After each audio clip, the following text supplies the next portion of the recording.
నమస్తే, welcome to Bharati news. నేను సంజన. ముందుగా హెడ్లైన్స్.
ప్రధాని నరేంద్ర మోడీ ప్రజా సంక్షేమమే ధ్యేయంగా అహర్నిశలు కృషి చేస్తున్నారని అర్బన్ ఎమ్మెల్యే ధన్పాల్ సూర్యనారాయణ అన్నారు.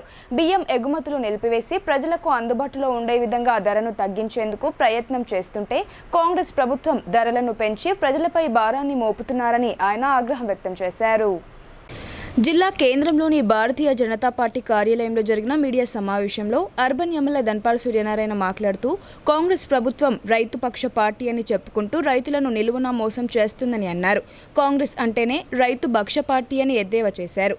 రాష్ట్రంలో ఇప్పటికే రాహుల్, రేవంత్ ఆర్ఆర్ ట్యాక్స్ నడుస్తుంటే ఇప్పుడు కొత్తగా ఉత్తమ్ ట్యాక్స్ కూడా పెట్టారని విమర్శించారు. ప్రధాని నరేంద్ర మోడీ 43 రూపాయలకు బియ్యం అందించాలని చూస్తుంటే రాష్ట్రం 57 రూపాయలకు టెండర్లకు ఆహ్వానిస్తుంది. రైస్ మిల్లులతో చీకటి ఒప్పందం చేసుకుని రైతులను నచ్చపెడుతోందని అన్నారు. రాష్ట్ర సివిల్ సప్లై అధికారులు పూర్తిగా అవినీతిలో కూరుకుపోయారన్నారు. 6 గ్యారంటీల్లో ఒకటైన పంటకు 500 రూపాయల బోనస్ ఇస్తామని చెప్పి ఇప్పుడు సన్నవడ్లకే అనడం కాంగ్రెస్ మాటల గారడికి నిదర్శనమని ఆరోపించారు. వేసవిలో పండించిన పంటకు తక్షణమే 500 రూపాయల బోనస్ ఇవ్వాలని డిమాండ్ చేశారు. రైతు పండించిన పంట నష్టానికి కేంద్రం ఫసల్ బీమా యోజన తీసుకొస్తే గత ప్రభుత్వం ఇప్పటి కాంగ్రెస్ ప్రభుత్వం ఆ పథకాన్ని అమలు చేయకుండా ఉండడంతో ఆంతర్యం ఏంటి అని ప్రశ్నించారు. రైతు పెట్టుబడికి భరోసాగా తీసుకొచ్చిన ఫసల్ బీమా యోజన వెంటనే అమలు చేయాలని డిమాండ్ చేశారు. అలాగే జిల్లా కేంద్రంలోని మున్సిపల్ పరిధిలో డ్రైనేజ్ వ్యవస్థ అస్తవ్యస్తంగా ఉందని, మొన్న కురిసిన మోస్తారు వర్షానికి ప్రజలు ఇక్కట్లకు గురయ్యారని అన్నారు. సంబంధిత కమిషనర్ మున్సిపల్ అధికారులను గత కొన్ని రోజులుగా డ్రైనేజ్ వ్యవస్థపై విజ్ఞప్తి చేస్తున్నా ఇప్పటికీ ఈ విషయంలో మార్పు లేదని, రాబోయే వర్షాకాలంలోనైనా సంబంధిత అధికారులు డ్రైనేజ్ పై దృష్టి సారించాలని ఆదేశించారు. ఎన్నికల కోడ్ ముగిసిన తర్వాత శాఖల వారీగా సమీక్ష జరిపి అవినీతి ప్రక్షాళన తప్పకుండా జరుగుతుందని చెప్పారు. ఈ సమావేశంలో బీజేపీ జిల్లా జనరల్ సెక్రటరీ న్యాలం రాజు, కిసాన్ మోర్చా నాయకులు భరత్ భూషణ్, జిల్లా ఉపాధ్యక్షులు నాగొల్ల లక్ష్మీనారాయణ, కార్పొరేటర్లు తదితరులు పాల్గొన్నారు.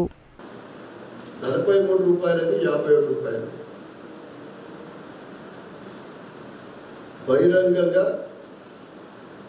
అవినీతి, దీంట్లో కనీసము 3 రూపాయల నుంచి 4 రూపాయలు ఆర్ ట్యాక్స్,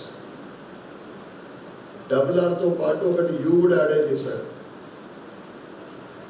రాహుల్, రేవంత్తో పాటు civil supply minister Uttam Kumar Reddy.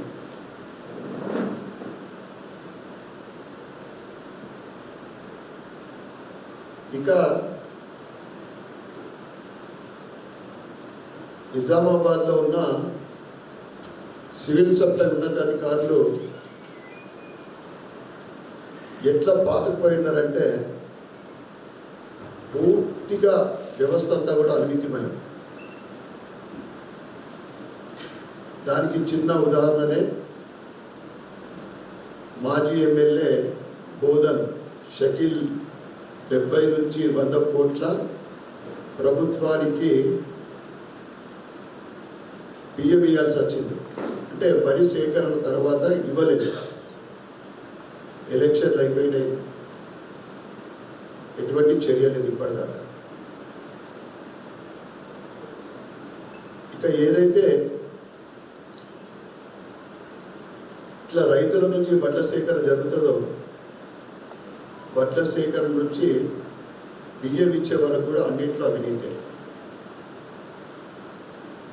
ఇంకొక ఇలా కినుక ఏంటంటే రైతుల దగ్గర మొత్తము మ్యాక్సిమం వరి ధాన్య సేకరణ తర్వాత టెండర్ ఎవరికి దోచిపెడుతున్నారు? రైస్ మిల్లర్ దోచిపెట్టి అక్కడ నుంచి RR+U ట్యాక్స్, ఇదంతా కూడా 100 కోట్ల పైన స్కామింగ్. 43 రూపాయలు 50 రూపాయలకు బహిరంగ మార్కెట్లో. ఒకవైపు నరేంద్ర మోడీ గారు అన్ని వర్గాల ప్రజలకు నిత్యం అవసరం ఉన్న బియ్యము రేట్ కంట్రోల్ ఉండాలని ఎక్స్పోర్ట్ బంద్ చేస్తే, ఇక్కడ ఈ ప్రభుత్వం 50 రూపాయలకు టెండర్ కాల్ చేసింది. ఇంకా మీరు ఇస్తాన్న 500 రూపాయల బోనస్ పత్తాలేదు ఇప్పటికీ. జూన్ 9వ తేదీన జరగనున్న గ్రూప్ 1 ప్రిలిమ్స్ పరీక్షకు పక్కాగా ఏర్పాట్లు చేయాలని వీడియో కాన్ఫరెన్స్లో టీఎస్పీఎస్సీ చైర్మన్ మహేందర్ రెడ్డి సూచించారు. బయోమెట్రిక్ విధానం ద్వారా వేలిముద్రల సేకరణ ప్రక్రియ చేపట్టాల్సి ఉన్నందున అభ్యర్థులు నిర్ణీత సమయానికి 2 గంటల ముందే పరీక్షా కేంద్రాలకు చేరుకునేలా చూడాలన్నారు.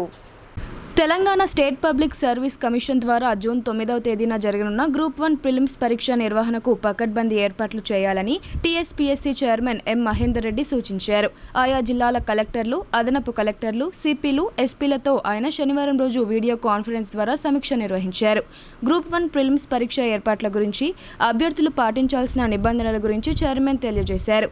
జూన్ 9వ తేదీన ఉదయం 10:30 నుండి మధ్యాహ్నం 1 గంట వరకు గ్రూప్ 1 ప్రిలిమ్స్ పరీక్ష కొనసాగుతుందని వారు వివరించారు. అయితే ప్రిలిమ్స్ పరీక్షకు బయోమెట్రిక్ విధానం ద్వారా వేలిముద్రల సేకరణ ప్రక్రియ చేపట్టాల్సి ఉన్నందున అభ్యర్థులు నిర్ణీత సమయానికి 2 గంటల ముందే కేంద్రాలకు చేరుకునేలా చూడాలన్నారు. ఉదయం 10 గంటల వరకే పరీక్షా కేంద్రంలోనికి వెళ్లేందుకు అనుమతించడం జరుగుతుందని, అనంతరం గేట్లు మూసివేయాలని స్పష్టం చేశారు. ఈసారి పరీక్ష నిర్వహణకు అవసరమైన ఇన్విజిలేటర్లతో పాటు బయోమెట్రిక్ క్యాప్చర్ కోసం 160 మంది అభ్యర్థులకు ఒకరు చొప్పున ప్రత్యేకంగా అదనపు ఇన్విజిలేటర్లను సైతం నియమించాలని సూచించారు. బయోమెట్రిక్ వేలిముద్రల సేకరణ ప్రక్రియ కోసం పోలీస్ శాఖ సహాయం తీసుకోవాలని, పోలీస్ కమిషనర్లు, ఎస్పీలు నోడల్ పోలీస్ ఆఫీసర్లుగా వ్యవహరిస్తారని తెలిపారు. సెల్ ఫోన్, క్యాల్కులేటర్, ఇతర ఎలక్ట్రానిక్ ఉపకరణాలు, ఎగ్జామ్ ప్యాడ్కు అనుమతి ఉండదని, అభ్యర్థులు వాటిని వెంట తీసుకొచ్చుకోకూడదని, వీలైనంత వరకు చెప్పులు ధరించి రావాలని హితవు పలికారు. అభ్యర్థులు తమ అడ్మిట్ కార్డుతో పాటు గుర్తింపు card, blue, black point pen తీసుకొని రావాలన్నారు. దివ్యాంగులైన అభ్యర్థులు తమకు బదులుగా ఇతరులచే పరీక్ష రాసేందుకు అనుమతి కోరిన చోట అలాంటి వారు ఇంటర్మీడియట్ కంటే తక్కువ విద్యార్హత కలిగిన వారితోనే పరీక్షకు హాజరు కావాల్సి ఉంటుందని, తమ వెంట వైకల్యం ధృవీకరించే సర్టిఫికేట్ తీసుకొచ్చుకోవాలని చైర్మన్ స్పష్టం చేశారు. హాల్ టికెట్లో పొందుపర్చిన పరీక్షా కేంద్రాన్ని అభ్యర్థులు ముందుగానే వెళ్లి పరిశీలించుకుంటే పరీక్ష రోజున గందరగోళానికి గురయ్యే పరిస్థితి ఉండదని హితవు పలికారు. అభ్యర్థుల సహాయార్థం హెల్ప్ డెస్క్లను ఏర్పాటు చేయాలని కలెక్టర్లకు సూచించారు.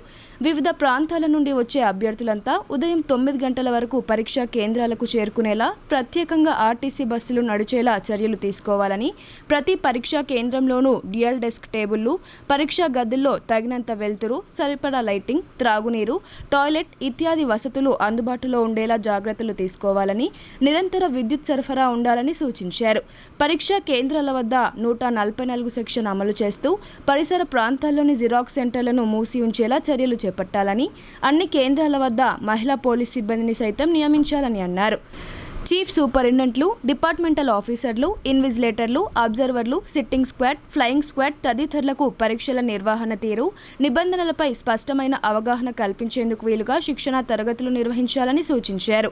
అన్ని పరీక్షా కేంద్రాలలోనూ సీసీ కెమెరాల నిఘాలో పరీక్షలు జరుగుతాయని, ఈ మేరకు టీఎస్పీఎస్సీ ఆధ్వర్యంలో చర్యలు చేపడుతున్నామని తెలిపారు.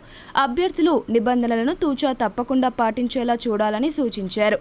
ప్రశ్నాపత్రాల లీకేజీలు, మాల్ ప్రాక్టీస్ వంటి వాటికి ఆస్కారం లేకుండా కట్టుదిట్టమైన చర్యలు చేపట్టాలని అన్నారు. ప్రశ్నాపత్రాలు, ఇతర పరీక్షా సామాగ్రిని పోలీస్ బందోబస్తు మధ్య స్ట్రాంగ్ రూమ్ నుండి examination సెంటర్స్కు తరలించాలన్నారు.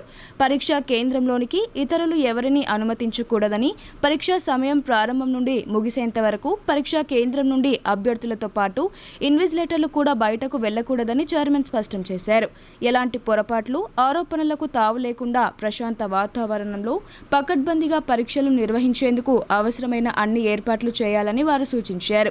వీసీలో collector Rajiv Gandhi Hanumanthu, police commissioner Kalmeshwar, అదనపు కలెక్టర్ కిరణ్ కుమార్, ప్రాంతీయ సమన్వయకర్త రామ్మోహన్ రావు తదితరులు పాల్గొన్నారు. అకాల వర్షాలకు తడిసిన ధాన్యాన్ని మద్దతు ధరకు ప్రభుత్వమే కొనుగోలు చేయాలని సిపిఎం జిల్లా కార్యదర్శి రమేష్ బాబు డిమాండ్ చేశారు. ప్రభుత్వం నిర్లక్ష్యం చేస్తే రైతాంగం తీవ్రంగా నష్టపోతారని ఆయన ప్రభుత్వాన్ని డిమాండ్ చేశారు. జిల్లా కేంద్రంలోని సిపిఎం జిల్లా కార్యాలయంలో అకాల వర్షాలకు దెబ్బతిన్న వరి ధాన్యంపై జరిగిన మీడియా సమావేశంలో సిపిఎం జిల్లా కార్యదర్శి రమేష్ బాబు మాట్లాడుతూ, జిల్లాలో కురిసిన అకాల వర్షాలకు ధాన్యం తడిసిపోయి మొలకలెత్తడంతో రైతాంగం తీవ్రంగా నష్టపోతుందన్నారు. వారిని ఆదుకోవడానికి ప్రభుత్వం వెంటనే చర్యలు చేపట్టాలన్నారు. ఆరుగాలం కష్టపడి పండించిన పంట ఇంటికి వచ్చే సమయంలో తడిసి ముద్ద కావడంతో రైతాంగం తీవ్ర ఇబ్బందులు పడుతున్నారని అన్నారు. రైతులను ఆదుకోవాల్సిన బాధ్యత ప్రభుత్వంపైనే ఉందని ఆయన పేర్కొన్నారు. తడిసిన ధాన్యాన్ని ప్రభుత్వమే మద్దతు ధర ఇచ్చి కొనుగోలు చేయాలని ఆయన డిమాండ్ చేశారు. అదేవిధంగా అకాల వర్షాలకు నష్టపోయిన పంటలను నష్టాన్ని అంచనా వేయడానికి ప్రభుత్వం వెంటనే యుద్ధ ప్రాతిపదికన అధికారులను పంపి సర్వే చేసి నష్టపరిహారాన్ని చెల్లించాలని ఆయన డిమాండ్ చేశారు. ప్రభుత్వం తార్సారం చేస్తే రైతాంగం తీవ్రంగా నష్టపోతారని ఆయన తెలిపారు. ఈ సమావేశంలో సిపిఎం జిల్లా కార్యదర్శి వర్గ సభ్యులు పెద్ది వెంకట్రాములు, నాయకులు శంకర్ తదితరులు పాల్గొన్నారు. ఇటీవల అకాల వర్షాలకు తడిసిన ధాన్యం ఈరోజు కళ్ళాల్లో మొలకలెత్తుతున్నటువంటి పరిస్థితి ఉన్నది. ఈ తడిసిన ధాన్యాన్ని ప్రభుత్వం వెంటనే మద్దతు ధరకు కొనుగోలు చేయాలని, అట్లాగే ఈ అకాల వర్షాలకు నష్టపోయిన పంటకు వెంటనే నష్టపరిహారాన్ని చెల్లించడానికి అధికారులను పంపి సర్వేలు నిర్వహించి నష్టపరిహారం చెల్లించాలని సిపిఎం పార్టీగా డిమాండ్ చేస్తూ ఉన్నాం. ప్రధానంగా రైతాంగం ఆరుకాలం కష్టపడి పండించినటువంటి పంట చేతికొచ్చిన సందర్భంలో ఈ అకాల వర్షాలకి తీవ్రంగా నష్టపోవటం జరిగింది. అదేవిధంగా రాబోయే ఈ పంటలకు సంబంధించినటువంటి రుణాలని కూడా ప్రభుత్వం మంజూరు చేయాలనేటువంటిది డిమాండ్ చేస్తూ ఉన్నాం. జిల్లా కేంద్రంలోని వ్యవసాయ మార్కెట్ యార్డు ఇదివరకు పసుపు, ధాన్యం రాసులతో కలకలలాడేది. నిత్యం వందలాది మంది కూలీలు పనిచేస్తూ ఉండేవారు. ప్రస్తుతం సీజన్ ముగియడంతో మార్కెట్ యార్డు అంతా నిర్మానుష్యంగా దర్శనమిస్తోంది. నగరంలోని వ్యవసాయ మార్కెట్ యార్డు సీజన్ ముగియడంతో నిర్మానుష్యంగా మారింది. గత 15 రోజుల క్రితం పసుపు, వరి ధాన్యంతో కిక్కిరిసిన వ్యవసాయ మార్కెట్ యార్డు అధిక మొత్తంలో కూలీలతో సందడిగా ఉండేది. మార్కెట్ యార్డులో ప్రస్తుతం ఒక ఆమ్చూర్ మాత్రమే మార్కెట్ యార్డుకు వస్తోంది. మళ్లీ సీజన్ వరకు మార్కెట్ యార్డు నిర్మానుష్యంగానే ఉంటుంది. అప్పటి వరకు మార్కెట్ యార్డులో పనిచేసిన కూలీలు ఇతర చోట్ల పనిచేసి తమ కడుపు నింపుకోవాల్సి వస్తుంది. సీజన్ ముగియడం కారణంగా మార్కెట్ యార్డు నిర్మానుష్యంగా మారింది. మళ్లీ సీజన్ మొదలయ్యే వరకు ఇలాంటి పరిస్థితి కొనసాగుతుంది. ఆర్యవైశ్యుల ఆరాధ్య దైవం శ్రీ వాసవి కన్యకా పరమేశ్వరి అమ్మవారి ఆశీస్సులు సమస్త మానవాళికి ఎల్లవేళలా ఉంటాయని అర్బన్ ఎమ్మెల్యే ధన్పాల్ సూర్యనారాయణ అన్నారు. అలాగే నిరుపేద ఆర్యవైశ్యులకు తమ ట్రస్ట్ ద్వారా మరిన్ని సేవా కార్యక్రమాలను అందించేందుకు ముందుంటామని తెలిపారు. జిల్లా కేంద్రంలోని కిసాన్ గంజ్లో గల శ్రీ వాసవి కన్యకా పరమేశ్వరి జన్మదినాన్ని పురస్కరించుకొని ఆర్యవైశ్య పట్టణ సంఘం వాసవి కన్యకా పరమేశ్వరి దేవాలయ కమిటీ ఆధ్వర్యంలో వాసవి కన్యకా పరమేశ్వరి జయంతోత్సవాన్ని నిర్వహించారు. ఈ సందర్భంగా జరిగిన నామకరణ, డోలాహరణ కార్యక్రమానికి అర్బన్ ఎమ్మెల్యే ధన్పాల్ సూర్యనారాయణ గుప్తా కుటుంబ సమేతంగా పాల్గొని అమ్మవారికి ప్రత్యేక పూజా కార్యక్రమాలు నిర్వహించారు. ఈ సందర్భంగా ఆయన మాట్లాడుతూ ఆర్యవైశ్యుల ఆరాధ్య దైవం కన్యకా పరమేశ్వరి అమ్మవారి జన్మదినాన్ని ప్రపంచంలో ఉన్న ఆర్యవైశ్య సోదరులందరూ ఘనంగా జరుపుకోవాలన్నారు. అలాగే అమ్మవారి ఆశీర్వాదం ఉంటే అన్ని ఉన్నట్లే అని, అమ్మ ఆశీర్వాదంతో రామరాజ్య స్థాపనకు కూడా జరుగుతోందని చెప్పారు. దేశ ప్రజలందరూ సుభిక్షంగా ఉండి సకాలంలో రైతులకు వర్షాలు కురిసి పాడి పంటలు సమృద్ధిగా పండాలని, రైతు బాగుంటేనే రాజ్యం బాగుంటుందని ఆయన పేర్కొన్నారు. అమ్మవారి ఆశీర్వాదంతో గెలిచిన తాను ఎల్లప్పుడూ ఇందూరు ప్రజలకు అండగా ఉంటానని, నిరుపేద ఆర్యవైశ్యులకు తన ట్రస్ట్ ద్వారా మరిన్ని సేవలు అందిస్తానని అన్నారు. అనంతరం ఆర్యవైశ్యులలో నిరుపేద వృద్ధులు, వికలాంగులకు నెలవారీ పెన్షన్ కింద 55 మందికి తన ట్రస్ట్ ద్వారా నెలకు 200 రూపాయలు ఇస్తానని హామీ ఇచ్చారు. మొదటి నెలగా లబ్ధిదారులకు పెన్షన్ ఇవ్వడం జరిగింది. ఈ కార్యక్రమంలో దొంతుల కాశీ విశ్వనాథం గుప్తా, పాల్తి రవికుమార్ గుప్తా, బెజవాడ శ్రీనివాస్, ఇల్లందుల ప్రభాకర్ తదితరులు పాల్గొన్నారు.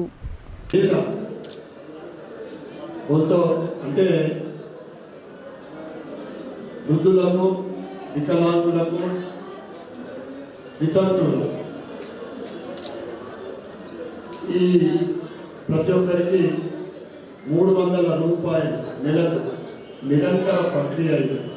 ఒక నెల, ఒక 6 నెలల ఏడాది కాదు, నిరంతర ప్రక్రియ ప్రారంభిస్తున్నందుకు ఆర్యవైశ్య అధ్యక్షుడు వీరశేఖర్ గారికి మరియు వారి కమిటీ సభ్యులకు, ఈ కార్యక్రమానికి తోడ్పడుతున్న అనుబంధ సంస్థలన్నిటికీ కూడా నేను ప్రత్యేకమైన ధన్యవాదాలు చెప్పుకుంటాను. దాంతోపాటు ఆ 300తో పాటు నేను గత వారము సంఘానికి రావడం జరిగింది. ఇంత మంచి కార్యక్రమం నిర్వహిస్తున్నందుకు వారికి ధన్యవాదాలు, శుభాకాంక్షలు చేస్తూ 300తో పాటు ప్రతి ఒక్కరికి 200 రూపాయలు మా అమ్మ నాన్న గారి పేరు మీద ఉన్న ధన్పాల్ లక్ష్మీబాయి విఠల్ గుప్తా ట్రస్ట్ ద్వారా 200 రూపాయలు కూడా మీరు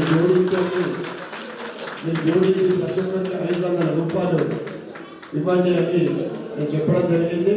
వారు తక్షణమే ఒప్పుకొని నాకు అవకాశం ఇచ్చినందుకు వారికి నేను ప్రత్యేకమైన ధన్యవాదాలు చెప్పుకుంటూ, ఈ 200 రూపాయలు నేను నా వంతు మా కుటుంబం తరఫున ఇవ్వడం అనేది మేము మా పూర్వజన్మ సుకృతంగా భావిస్తూ ఉన్నాం. అదృష్టం చేసుకుంటేనే మీ అందరికీ సేవ చేసే అవకాశం కలుగుతూ ఉంది.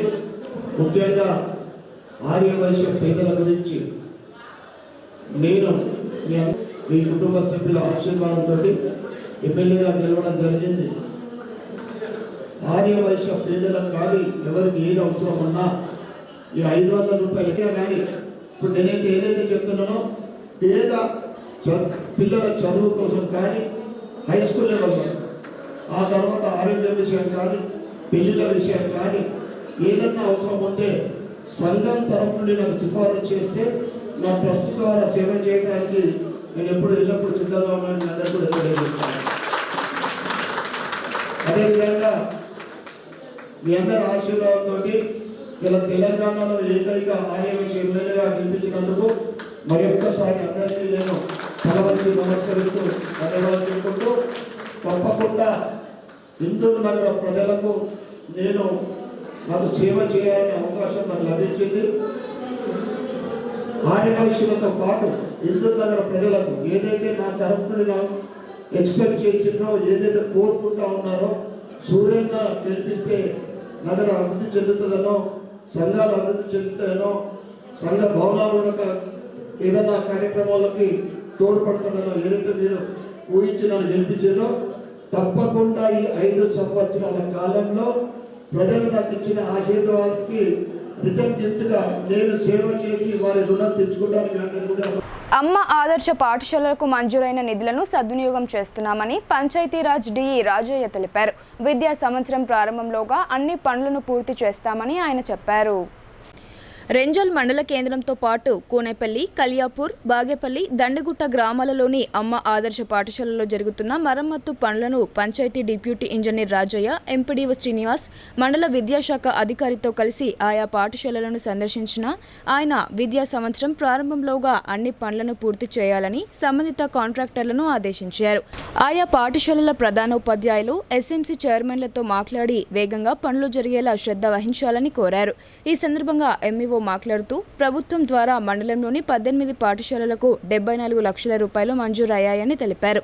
ఈ నిధులతో అమ్మ ఆదర్శ పాఠశాలలో విద్యార్థులకు అవసరమైన అన్ని వసతులు కల్పిస్తున్నట్లు చెప్పారు. ఈ కార్యక్రమంలో MPO Gous Moinuddin, Panchayat Raj AE Vinay Kumar, APM Chinnaiah, పలు పాఠశాలల హెడ్ మాస్టర్లు, పాఠశాల మేనేజ్మెంట్ కమిటీల చైర్మన్లు పాల్గొన్నారు. రేచల్ మండలంలో అమ్మ ఆదర్శ పాఠశాలల పనుల పర్యవేక్షణకై నూతనంగా నియమించబడినటువంటి పంచాయతీరాజ్ గారు ఏఈ గారి యొక్క ఆధ్వర్యంలో రేచల్ మండలంలో ఉన్నటువంటి అన్ని పాఠశాలలు సందర్శించడం జరిగింది.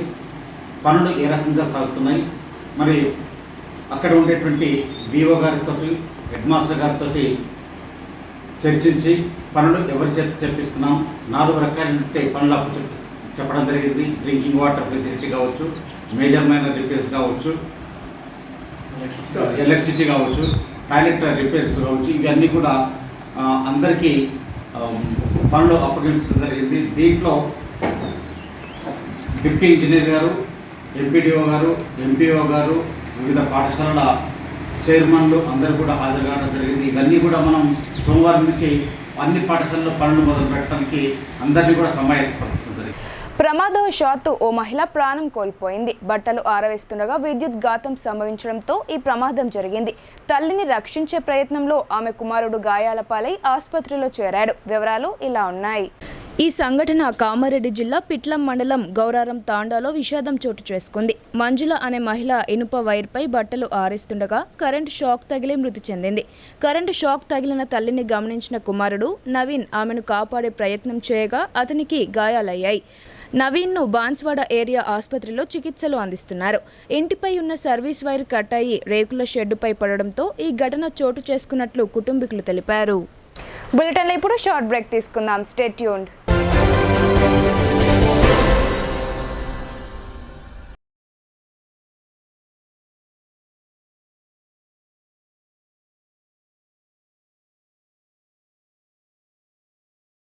తెలంగాణలో మొట్టమొదటిసారిగా అధునాతన పద్ధతిలో నరాల, మానసిక, sex, alcohol, fits treatment, AC intensive care unit ఇప్పుడు మన నిజామాబాద్ లో doctor B Keshavulu MD psychiatry, Osmania గారి ఆధ్వర్యంలో అన్ని సదుపాయాలు గల అత్యాధునిక అతిపెద్ద హాస్పిటల్ ప్రారంభించబడ్డది. గమనిక, ఆధునిక ఏసీ వార్డు, అత్యంత విశాలమైన భవనం, అన్ని నరాల మానసిక సమస్యలకు మరియు ఆల్కహాల్ ను మాన్పించుటకు అడ్మిషన్స్ సౌకర్యం గల తెలంగాణలోనే అతిపెద్ద hospital doctor Keshavulu hospital, bus stand ఎదురుగా లైన్, ఖలీల్వాడి.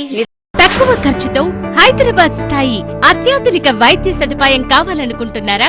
అయితే సంప్రదించండి బండారి గ్రూప్, విజయలక్ష్మి హాస్పిటల్, ఖలీల్వాడి, నిజామాబాద్. గర్భం దాల్చకపోవడం, గర్భం నిలవకపోవడం, గర్భాశయం ద్వారం మూసుకుపోవడం, గర్భాశయం నందు గోడలు, అండాశయంలో నీటి బుడగలు మొదలగు వ్యాధులకు డాక్టర్ బండారి సుజాత ఎండి డీజీఓ గారు లాప్రోస్కోపీ ద్వారా ప్రత్యేక చికిత్స చేయబడును.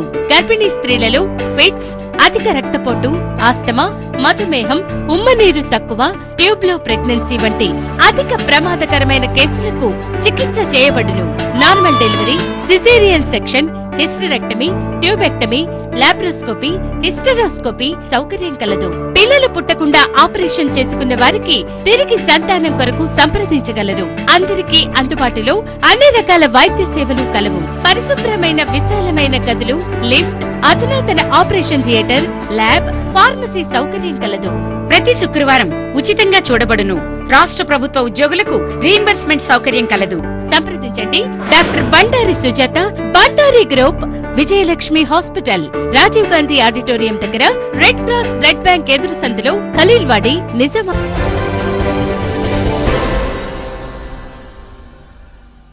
Welcome back.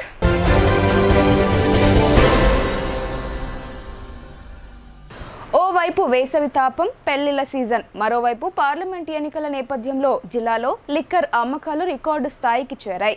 జిల్లాలో 3.57 లక్షల మద్యం, 6 లక్షల కేసుల బీర్ల అమ్మకాలు జరగగా కేవలం 78 రోజుల్లో 350 కోట్ల ఆదాయం ప్రభుత్వ ఖజానాకు చేరింది. వేసవి కాలం కావడంతో జిల్లాలో మందు ప్రియులు బీర్లపై మక్కువ చూపుతున్నారు. మార్చి నెల నుండి ప్రతిరోజు వేలాది కేసుల బీర్లు అమ్ముడుపోతున్నాయి. జిల్లాలో 102 వైన్ షాపులు, 17 బార్లు ఉన్నాయి. బార్లు, వైన్స్ల వద్ద మందుబాబులు బారులు తీరుతూ మద్యం కొనుగోలు చేస్తున్నారు. గత ఏడాదితో పోలిస్తే ఈ ఏడాది ఎక్కువ మొత్తంలో బీర్లు అమ్ముడుపోయినట్లు ఎక్సైజ్ అధికారులు చెబుతున్నారు. మార్చ్, ఏప్రిల్ నెలల్లో ఒక్కో రోజు సుమారు 8,000 కేసుల బీర్లు విక్రయించారు. పార్లమెంట్ ఎన్నికల నేపథ్యంలో మద్యం విక్రయాలు జోరుగా సాగాయి. డిస్టిలరీస్లో బీర్ల తయారీలో సాంకేతిక సమస్యలు తలెత్తడంతో ప్రస్తుతం వైన్స్లకు బీర్ల సరఫరా తగ్గింది. ఒక్కో వైన్స్కు లిమిట్ పెట్టి ఎక్సైజ్ శాఖ బీర్లను కేటాయిస్తోంది. దీంతో జిల్లాలో లైట్ బీర్ల కొరత ఏర్పడింది. స్ట్రాంగ్ బీర్ల సరఫరా యథావిధిగా కొనసాగుతుండగా లైట్ బీర్లు మందు ప్రియులకు అందుబాటులో లేకుండా పోతున్నాయి. రాత్రి 9 గంటల లోపు అన్ని వైన్స్ షాపులలో లైట్ బీర్లు లభ్యం కాకపోవడంతో మందుబాబులు నిరాశకు గురవుతున్నారు. మార్చి నెల నుండి ఈ నెల 17వ తేదీ వరకు 68,000 కేసుల బీర్లు విక్రయాలు జరిగాయి. మార్చి నెలలో 1.16 లక్షల కేసుల విస్కీ, బ్రాండీ అమ్మకాలు జరగగా 2.72 లక్షల కేసుల బీర్లు అమ్ముడుపోయాయి. ఏప్రిల్ మాసంలో 1.35 లక్షల కేసుల విస్కీ, 2.66 లక్షల కేసుల బీర్లు విక్రయించారు. ఇక మే నెలలో 1,06,000 కేసుల మద్యం విక్రయించగా 69,000 కేసుల బీర్లు అమ్ముడుపోయినట్లు ఎక్సైజ్ శాఖ అధికారులు వెల్లడించారు. రికార్డు స్థాయిలో మద్యం విక్రయాలు జరగడంతో ప్రభుత్వానికి జిల్లా నుండి 350 కోట్ల ఆదాయం సమకూరింది. హైదరాబాద్లోని ఎగ్జిబిషన్ గ్రౌండ్స్లో జూన్ 8 నుండి చేప ప్రసాదం పంపిణీ జరగనుంది. దీనికి సంబంధించిన కీలక ప్రకటనను ప్రసాదం పంపిణీదారు బత్తిన ఫ్యామిలీ చేసింది. ప్రతి సంవత్సరం మృగశిర కార్తె రోజు ఇచ్చే చేప ప్రసాదం ఇచ్చేందుకు ఈ ఏడాది కూడా నిర్వాహకులు ఏర్పాట్లు చేస్తున్నారు. హైదరాబాద్లోని ఎగ్జిబిషన్ గ్రౌండ్స్లో జూన్ 8వ తేదీన చేప మందు పంపిణీ చేయనున్నట్లు నిర్వాహకులు తెలిపారు. ఈ ప్రసాదం తింటే ఆస్తమా తగ్గుతుందని వేల మంది ప్రజలు నమ్ముతారని బత్తిన అనురిత్ గౌడ్, గౌరీ శంకర్ గౌడ్లు వెల్లడించారు. అందుకే ఈ ప్రసాదం ఎప్పుడెప్పుడు ఇస్తారా అని ఎదురు చూసే వాళ్ళు సంఖ్య వేలల్లో ఉంటుందన్నారు. హైదరాబాద్లోని ఎగ్జిబిషన్ గ్రౌండ్స్లో ఈ చేప ప్రసాదం బత్తిని కుటుంబం పంపిణీ చేయనుంది. దీనికోసం ఇప్పటికే ప్రభుత్వ అనుమతి కూడా తీసుకున్నట్లు సమాచారం. ప్రసాదం తయారీ ప్రక్రియను కూడా ప్రారంభించారు. ఏటా మృగశిర కార్తె ప్రవేశించిన రోజున ఈ ప్రసాదం బతికి ఉన్న చేపలో పెట్టి పంపిణీ చేస్తుంటారు. ఈ ఏడాది జూన్ 8న మృగశిర కార్తె ప్రవేశిస్తోంది. ఆ రోజు చేప ప్రసాదం పంపిణీ చేయబోతున్నట్లు బత్తిన అనురిత్ గౌడ్, గౌరీ శంకర్ గౌడ్లు వెల్లడించారు. చేప ప్రసాదం పంపిణీలో భాగంగా పంపిణీకి ముందు రోజులు ప్రత్యేక పూజలు చేస్తారు. ఏటా చేసినట్లుగానే ఈసారి కూడా సత్యనారాయణ స్వామి వ్రతం తర్వాత బావి పూజ చేసిన తర్వాత ప్రసాదం తయారీ ప్రక్రియ పూర్తి చేస్తారు. ఆ తర్వాత రోజు జూన్ 8 నుండి చేప ప్రసాదం పంపిణీ ప్రారంభిస్తారు. దీనికోసం వేలల్లో జనం తరలి వస్తుంటారు. ప్రజలకు ఎలాంటి ఇబ్బందులు తలెత్తకుండా ఉండేందుకు భారీగా పోలీసులు భద్రతా ఏర్పాట్లు పర్యవేక్షించనున్నారు. బడులు ప్రారంభం అయ్యే నాటికి పనులన్నీ పూర్తి కావాలని రాష్ట్ర ప్రభుత్వ ప్రధాన కార్యదర్శి ఏ శాంతికుమారి ఆదేశించారు. ప్రభుత్వ పాఠశాలలో మౌలిక సదుపాయాల మెరుగుదల కోసం అమ్మ ఆదర్శ పాఠశాల కమిటీల ఆధ్వర్యంలో చేపడుతున్న పనులను వేగవంతం చేయాలన్నారు. రాష్ట్ర వ్యాప్తంగా గల ఆయా ప్రభుత్వ పాఠశాలలో మౌలిక సదుపాయాల మెరుగుదల కోసం అమ్మ ఆదర్శ పాఠశాల కమిటీల ఆధ్వర్యంలో చేపడుతున్న పనులను వేగవంతం చేయాలని, బడులు పునఃప్రారంభం అయ్యే నాటికి పనులన్నీ పూర్తి కావాలని ప్రభుత్వ ప్రధాన కార్యదర్శి ఏ శాంతికుమారి కలెక్టర్లకు సూచించారు.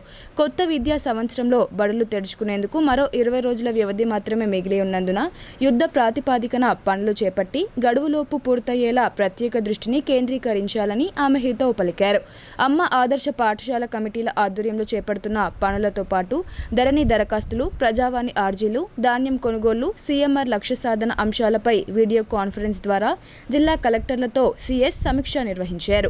ఎలాంటి అవాంఛనీయ సంఘటనలకు తావు లేకుండా పార్లమెంట్ ఎన్నికల పోలింగ్ ప్రక్రియను రాష్ట్రంలో శాంతియుత వాతావరణంలో సజావుగా నిర్వహించడం పట్ల అన్ని జిల్లాల కలెక్టర్లను సీఎస్ ముందుగా అభినందించారు. కాగా అమ్మ ఆదర్శ పాఠశాల కమిటీల ఆధ్వర్యంలో సగానికి పైగా జిల్లాలు దాదాపు 90% వరకు పనులను గ్రౌండింగ్ చేశాయని, మిగతా జిల్లాలు కూడా అన్ని పనులు గ్రౌండింగ్ అయ్యేలా చూడాలన్నారు. వివిధ దశల్లో కొనసాగుతున్న పనులను క్రమం తప్పకుండా పరిశీలిస్తూ త్వరితగతిన పూర్తయ్యేలా చొరవ చూపాలని, అదే సమయంలో పనులు నాణ్యతతో జరిగేలా పర్యవేక్షణ చేయాలని సూచించారు. ముఖ్యంగా బాలికలు ఉండే ప్రతి బడిలో తప్పనిసరిగా టాయిలెట్స్ అందుబాటులో ఉండేలా చర్యలు తీసుకోవాలని ఆదేశించారు. మన ఊరు మన బడి కింద ఇప్పటికే చేపట్టి వివిధ దశల్లో ఉన్న పనులను సైతం పూర్తి చేయించాలన్నారు. అన్నారు. విద్యార్థులకు పాఠశాలల పునఃప్రారంభం సమయానికే స్కూల్ యూనిఫారంలు, పాఠ్య పుస్తకాలు అందించేలా ప్రణాళికబద్ధంగా వ్యవహరించాలని సూచించారు. ఇప్పటికే అన్ని జిల్లాలకు యూనిఫామ్ క్లాత్ను సరఫరా చేయడం జరిగిందని, ఎక్కువ సంఖ్యలో మహిళా సంఘాలకు వర్క్ ఆర్డర్ ఇచ్చి సకాలంలో వారు విద్యార్థుల సంఖ్యకు సరిపడా పూర్తి స్థాయిలో స్కూల్ యూనిఫామ్లు తయారు చేసి ఇచ్చేలా చూడాలన్నారు. ఇదిలా ఉండగా ధరణి పెండింగ్ దరఖాస్తులపై ప్రత్యేక దృష్టిని కేంద్రీకరించాలని సీఎస్ సూచించారు. ఆర్డీఓలు, తహసీల్దార్లతో సమీక్ష ఏర్పాటు చేసుకుని వివిధ మాడ్యూల్స్ కింద వచ్చిన దరఖాస్తులను ఈ నెలాఖరులోగా 100కు 100% పరిష్కరించాలని ఆమె అన్నారు. అలాగే రాష్ట్ర స్థాయిలో నిర్వహిస్తున్న ప్రజావాణి కార్యక్రమం ద్వారా వచ్చిన ఫిర్యాదులను సంబంధిత జిల్లాలకు పంపించడం జరుగుతోందని, వాటిని వెంటనే పరిష్కరించాలన్నారు. పార్లమెంట్ ఎన్నికల ప్రక్రియ దృష్ట్యా తాత్కాలికంగా ప్రజావాణిని నిలిపివేయడం జరిగిందని, ఎన్నికల కోడ్ ముగిసిన మీదట యథావిధిగా కొనసాగుతుందని సీఎస్ స్పష్టం చేశారు. ప్రజావాణి తిరిగి ప్రారంభించేలోపు పెండింగ్ ఆర్జీలను పరిష్కరిస్తూ దరఖాస్తుదారులకు లిఖితపూర్వకంగా తెలియజేయాలని సూచించారు. కాగా కొనుగోలు కేంద్రాల ద్వారా రైతుల నుండి ధాన్యం సేకరణను వేగవంతం చేస్తూ వెంట నిల్వలను రైస్ మిల్లులకు తరలించాలని సూచించారు. అదే సమయంలో మిల్లులు పూర్తి స్థాయి సామర్థ్యం మేరకు మిల్లింగ్ జరిపేలా పర్యవేక్షణ చేస్తూ సీఎంఆర్ లక్ష్య సాధనకు కృషి చేయాలని అన్నారు. ఈ విషయమై కలెక్టర్ రాజీవ్ గాంధీ హనుమంతు స్పందిస్తూ ఈ దిశగా ప్రత్యేక చర్యలు చేపడుతున్నామని సీఎస్ దృష్టికి తీసుకొచ్చారు. వీడియో కాన్ఫరెన్స్లో అదనపు కలెక్టర్లు Ankit, Kiran Kumar, trainee collector Saketh Kumar, DRDO Sayagoud, DSO Chandraprakash, civil supplies DM Jagadish, DEO Durgaprasad, DCO Srinivas తదితరులు పాల్గొన్నారు. శ్రీ పోతులూరి వీర బ్రహ్మేంద్ర స్వామివారి ఆరాధన ఉత్సవాలను ఘనంగా నిర్వహించారు. భీమ్గల్ పట్టణంలోని బస్ డిపో వెనకాల గల బ్రహ్మంకారి గుట్ట వద్ద స్వామివారి ఆరాధన ఉత్సవాలను భక్తి శ్రద్ధలతో నిర్వహించారు. ప్రతి సంవత్సరం మాదిరిగా విశ్వబ్రాహ్మణ మను మయా సంఘం ఆధ్వర్యంలో ఆరాధన ఉత్సవాలను నిర్వహిస్తున్నారు. భీమ్గల్ బస్టాండ్లో గల హనుమాన్ గుడి నుండి స్వామివారి చిత్రపటాన్ని, వెండి పాదుకలను ఊరేగింపుగా మంగళ వాయిద్యాలతో బ్రహ్మంగారి గుడి వద్దకు తీసుకువెళ్లారు. అనంతరం జెండా ఆవిష్కరణ చేసిన తర్వాత స్వామివారికి ప్రత్యేక పూజలు చేసి నైవేద్యాన్ని సమర్పించారు. అనంతరం అన్నదాన కార్యక్రమాన్ని ఏర్పాటు చేశారు. భక్తులు అధిక సంఖ్యలో పాల్గొని స్వామివారి తీర్థ ప్రసాదాలను స్వీకరించారు. ఈ కార్యక్రమంలో సిఐ నాగపురి శ్రీనివాస్, పోలీస్ సిబ్బంది పాల్గొని స్వామివారిని దర్శించుకుని తీర్థ ప్రసాదాలను స్వీకరించారు.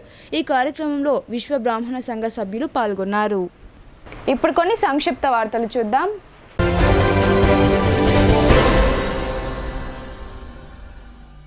బాల్కొండ నియోజకవర్గ కాంగ్రెస్ పార్టీ ఇన్ఛార్జ్ ముత్యాల సునీల్ కుమార్ రెడ్డి శనివారం రోజు రాష్ట్ర ముఖ్యమంత్రి యనుమల రేవంత్ రెడ్డిని మర్యాదపూర్వకంగా కలిశారు. ఈ సందర్భంగా నియోజకవర్గ అభివృద్ధి, నెలకొన్న సమస్యలపై సునీల్ రెడ్డి సీఎం దృష్టికి తీసుకొచ్చారు. సీఎం సానుకూలంగా స్పందించారని సునీల్ రెడ్డి చెప్పారు. సీఎంను కలిసిన వారిలో ఇంకా జిల్లా కాంగ్రెస్ కమిటీ ఉపాధ్యక్షులు పడిగెల ప్రవీణ్ రెడ్డి కూడా ఉన్నారు.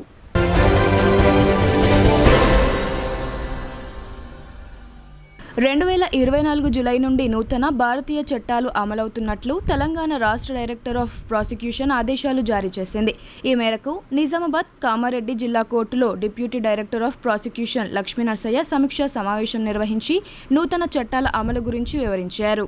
ఈ సమావేశంలో పబ్లిక్ ప్రాసిక్యూటర్ రవిరాజ్, రాజగోపాల్ గౌడ్, రాజారెడ్డి, బంటు వసంత్, కావేటి శేషు తదితరులు పాల్గొన్నారు.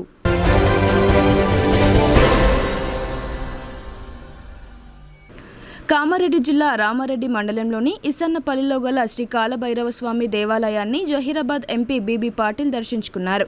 ఈ సందర్భంగా స్వామివారికి ప్రత్యేక పూజలు నిర్వహించారు. అనంతరం పూజారులు ఎంపీని ఆశీర్వదించి తీర్థ ప్రసాదాలు అందజేశారు. అంతకుముందు ఆలయ కమిటీ వారు బీబీ పాటిల్కు ఘన స్వాగతం పలికారు.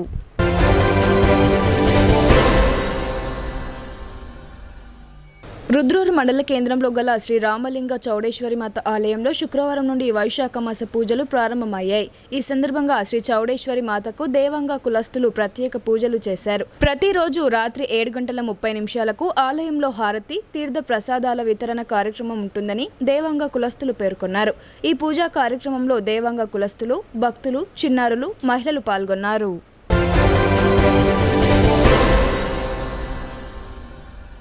వార్తలు ముగించే ముందు హెడ్లైన్స్ మరోసారి.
ఇవి బులెటిన్ అప్డేట్స్. తిరిగి ప్రసారమయ్యే వార్తల్లో మళ్ళీ కలుద్దాం. అంతవరకు చూస్తూనే ఉండండి మీ భారతీ న్యూస్.